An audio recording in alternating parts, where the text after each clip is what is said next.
Waman hammala dzambahu rabbahu faqad fajar. Dan siapa yang menimpakan dosanya atas nama Tuhannya, maka faqad fajar, dia lacut betul. Wong sing zina kuwe Allah kan gak melok zina, sing maling kuwe ora melok maling. Sing beto bak-bak kuwe ora tau beto. Terus kowe muni kabeh krana Allah, itu kriminal betul. Jadi makanya orang soleh itu harus hafalannya banyak supaya niru-niru orang soleh itu.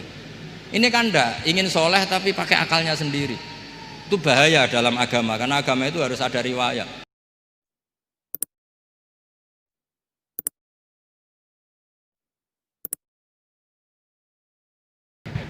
Bismillahirrahmanirrahim. Assalamualaikum warahmatullahi wabarakatuh.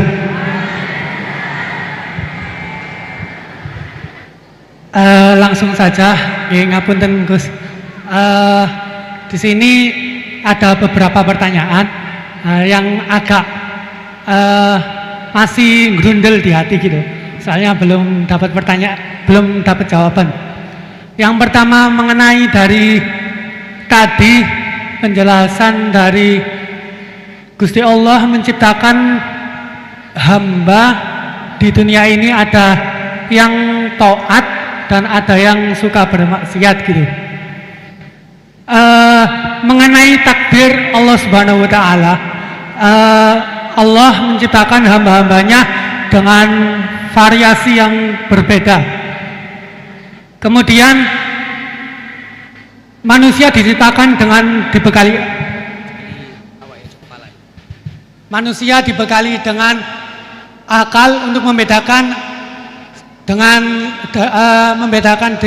dari setan dan juga malaikat.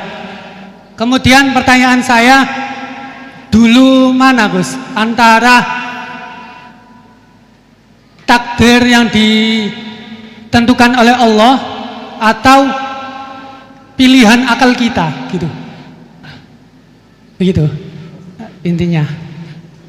Soalnya kan bukan kalau orang bermaksiat kemudian dulu mana Allah menentukan dia bermaksiat atau akalnya yang memilih untuk bermaksiat.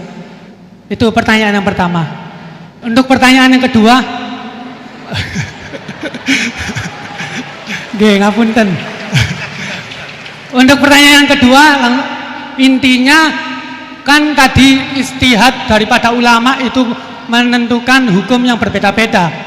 Terus kemudian kita sebagai yang hanya tabik saja mengikut, itu bolehkah?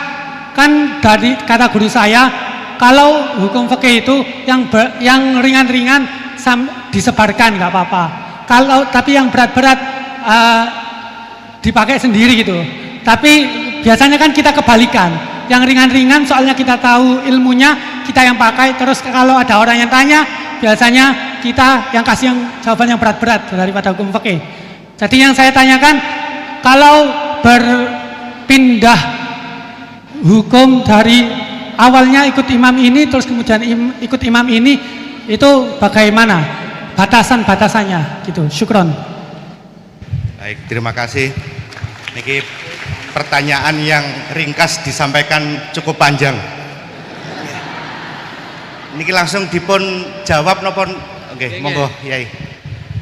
Ini tadi hoax itu, saya waktunya tinggal 10 menit, enak saja kok. Tidak, saya nanti langsung itu, mungkin langsung ke Jogja, kan jadwalnya itu saya memang ke Jogja. Baru ini saya ke Jogja naik pesawat, gara-gara hormat ke Mas Bukin. Sepanjang hidup saya nggak pernah ke Jogja naik pesawat, baru ini nanti rencananya naik. Karena tak hitung kalau pakai kereta atau bis nggak menangi ngaji di Jogja. Saya jadwalnya ngaji di Jogja nanti jam 4:30. Begini, itu pertanyaannya betul tadi, itu ngawur betul itu.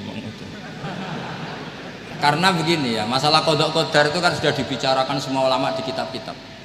Satu, kita ngikuti ahlul hakikah, idza dzukiral qadar fa'amsiku. Kalau qadha qadar sudah dibicarakan fa'amsiku, kamu harus diam di situ. Karena pertanyaannya gini, kalau kamu orang soleh, dan semoga Anda pelatihan jadi orang soleh, itu melihat Allah sudah menentukan semua, itu keren. Saya bangga punya Tuhan yang sudah tahu nasib saya kayak apa nanti. Saya betapa malunya punya Tuhan yang tak takoi. Gusti, sampeyan nasibe bak piye mbah ora roh tak pikir sik. Itu kan ngeri betul. Sehingga kalau kamu soleh itu pokoknya bangga kalau Allah sudah tahu apa yang akan terjadi. Nah, soal kepanikan kita kan kadang engkau nang wis ngerti aku celoko, terus gunanya apa aku sholat? Itu kesalahan kita. Kita kecewa kalau sekarang soleh, kemudian akhirnya tidak soleh dan akhirnya kita masuk neraka. Kekecewaan ini namanya khadzun nafsi. Kita hanya mikir diri sendiri. Sebetulnya kalau kita abdan lillah, benar-benar hamba Allah, tetap bangga karena punya Tuhan yang tahu apa yang akan terjadi. Makanya yang dibutuhkan kesalian untuk ngakoni kodok kodar, dibutuhkan kesalian. Kalau enggak kriminal betul. Maka Sayyid Hasan bin Ali, saya hafalkan makalannya itu. Di antara aturan iman harus iman sama kodok kodar. Untuk menunjukkan innahu la yu'sa kurhan wala yuhlabu kurhan, kata beliau. Supaya kita tahu bahwa Allah itu tidak dimaksiati secara terpaksa.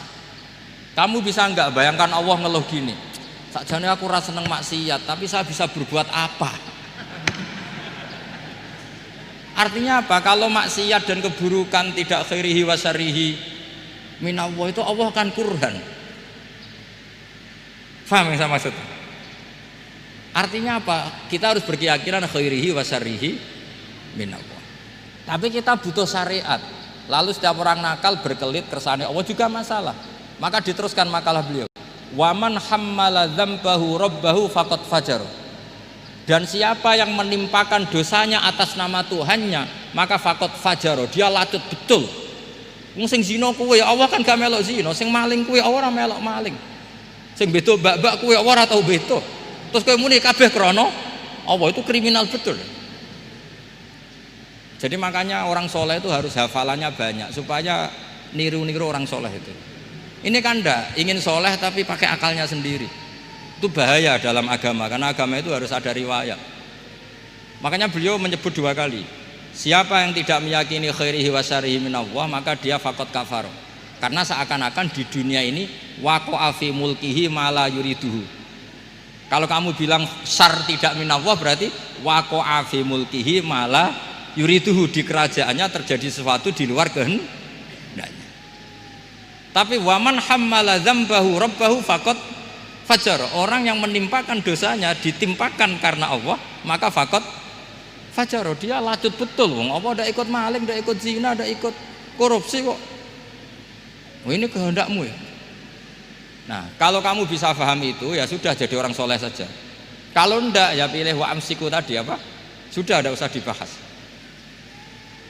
Jadi saya mohon semua yang dengar ngaji saya ini, yang enggak tobat supaya tobat, yang sudah tobat ditambahi ilmu, karena biasanya tobat itu ya karena enggak ngerti apa-apa, semua mikir. Itu makalnya Sayyid Hasan bin Ali, cucunya Rasulullah SAW, dan itu diamini oleh semua ulama. Saya pernah ditanya seorang rektor, enggak terima dosen, enggak terima mahasiswa, rektor. Tanya, Gus, yang benar itu Jabariyah apa Qadariyah? Jawaban saya lucu, sementing soleh dulu. Kalau setelah soleh kamu enggak apa-apa, Jabariyah atau Qadariyah. Karena setelah kita soleh, perasaan kita gini, qaddaronillah ala sholat, saya bisa berbuat apa di depan kehendak Allah. Sehingga perasaannya orang soleh ketika mengatakan al-abdu majbur adalah mengatakan la haula wala quwata illa billah. Asal soleh loh ya, asal soleh. Tapi kalau orang itu tidak soleh, dijawab apa saja ya brengkel loh ya. Umpamanya natine ra tau tenang ma Allah. Qadariyah juga sama, ini penting. Misalnya ada orang soleh Qadariyah, mesti cara berpikir, oh pangeranku adil ya, sing sholat diganjar swarga, sing zina diganjar neraka, sing ora nyolong diganjar swarga, sing nyolong diganjar neraka, kan adil. Mosok sing nyolong dilebokno swarga, sing sholat dilebokno neraka, kan jadi lucu. Artinya ketika dia Qadariyah juga ingin membaca hikmahnya Allah bikin aturan. Asal soleh, saya ulang lagi, asal soleh. Jadi orang itu setelah soleh itu bisa improvisasi sendiri. Makanya ini pentingnya ayat innalladzina amanu wa amilus solihat yahdihim rabbuhum biimanihim. Orang setelah iman nanti akan ditunjukkan oleh imannya untuk mengelola was-wasnya setan. Misalnya saya itu termasuk kiai yang terkenal kalau diundang susah. Karena saya fanatik fikih, saya punya ibu, saya punya pondok. Itu artinya punya kewajiban. Yang bisa mengalahkan kewajiban adalah kewajiban sing akbar, yang lebih besar. Nah, ini mau diutang mahasiswa ini kan jelas ndak akbar. Nanti maksudnya tarkul wajib ajli sunnah. Wah, kriminal saya. Melebuni bapak meninggalkan wajib demi sunnah. Ya jelas ya. Jadi kita harus terlatih dengan bahasanya orang-orang soleh. Kalau ndak masalah besar, masalah qada qadar zaman sahabat itu sudah terjadi perdebatan. Terus ada yang cerita, ada riwayat idza dzukira ashabi fa amsiku wa idza dzukiral qadar fa amsiku.